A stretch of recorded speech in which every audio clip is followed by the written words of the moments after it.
आर्यवर्धन की माँ धक्के मारकर निकालेंगी अपने घर से बाहर मीरा को और कहेंगी, तुम मीरा होकर इतनी गंदी बातें करती हो। तुमने अनु के खिलाफ आर्यवर्धन को भड़काने का ठेका ले रखा है। तुम मेरे घर में एक पल नहीं रुक सकती हो। मेरे घर से तुरंत निकलो। भाई, अब यहां पर सीरियल तुमसे तुम तक में आपको दिखाया जाएगा कि अनु की सच्चाई यहां पर पता चलने वाली है आर्यवर्धन की माँ को, कि भाई अनु जो है वो आर्यवर्धन से प्यार करती है।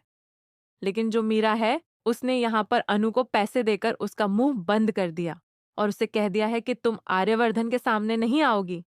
और यह सच्चाई भाई आ जाती है आर्यवर्धन की माँ के सामने।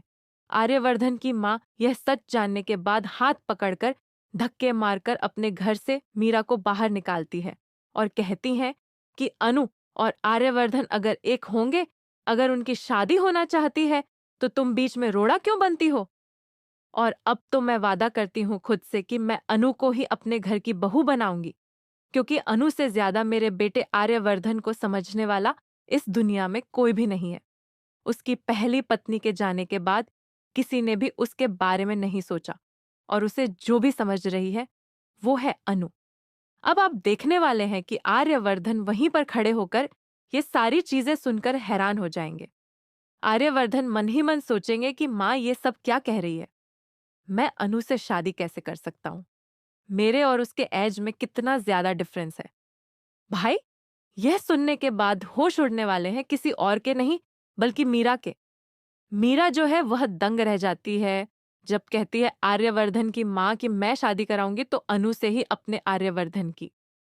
अब भाई, कहानी में धमाकेदार ट्विस्ट आ गया है, जहां पे एक तरफ आर्यवर्धन की माँ अपने आप से यह वादा कर रही है कि वह अनु को अपने घर की बहू बनाएगी और आर्यवर्धन की जिंदगी में फिर से रंग भरने की कोशिश करेगी। और अनु भी अब यहाँ पर आर्यवर्धन की माँ के सामने ऐसे यहाँ पर उसको देखकर काफी खुश है। लेकिन यहाँ पर अनु के सारे विचार उसके संस्कार को देखकर बहुत ज्यादा प्रभावित हुई हैं, इम्प्रेस हो गई हैं। भाई, यहाँ पर आर्यवर्धन की माँ और वो काफी खुश हैं अनु और आर्यवर्धन के रिश्ते को लेकर।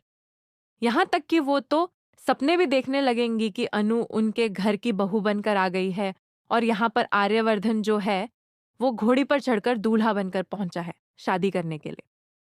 लेकिन आर्यवर्धन की माँ सोच रही है कि भाई अनु के घर वाले इस बात को लेकर मानेंगे या फिर नहीं। तो उनको लगता है कि एज जो है, जो इनकी दोनों की उम्र की सीमा है, वो बहुत कम और बहुत ज्यादा है। यानी कि आर्यवर्धन जो है वो यहाँ पर उम्र में ज्यादा है और यहाँ पर जो अनु है उनकी उम्र काफी कम है। इसलिए यह सोचना यहाँ पर बेहद ही दिलचस्प है कि भाई आखिरकार ये शादी होगी या फिर नहीं होगी, क्योंकि उनके घर वाले मानेंगे अनु के, तभी जाकर ये शादी होगी। लेकिन अगर अनु है राजी तो क्या करेगा काजी? ऐसा सोच रही है आर्यवर्धन की माँ। आर्यवर्धन की माँ मानसी से ये सारी चीजें छिपा रही है ताकि मानसी शादी के बीच में कोई रोड़ा ना खड़ा कर दे। लेकिन हम आपको बता दें कि भाई एक दरवाजा है आर्यवर्धन के घर में, जिसके पीछे का राज अभी तक सामने नहीं आया है।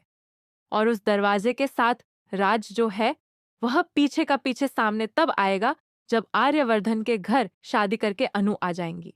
यानी कि अनु की जिंदगी में मुश्किलें तब बढ़ जाएंगी जब दोनों शादी करके आएंगे।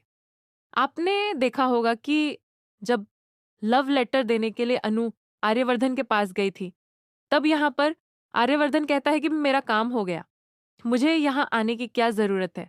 तब यहाँ पर जो गुरु माँ होती है, जो अपने यहाँ पर सिर पर एक टोकरा लेकर घूम रही होती है, माता रानी की पुजारन है वो कहती है कि ये तो एक अध्याय की शुरुआत है, अभी तो पूरी किताब बाकी है। यानी कि ये तो बस ट्रेलर है, पिक्चर अभी बाकी है।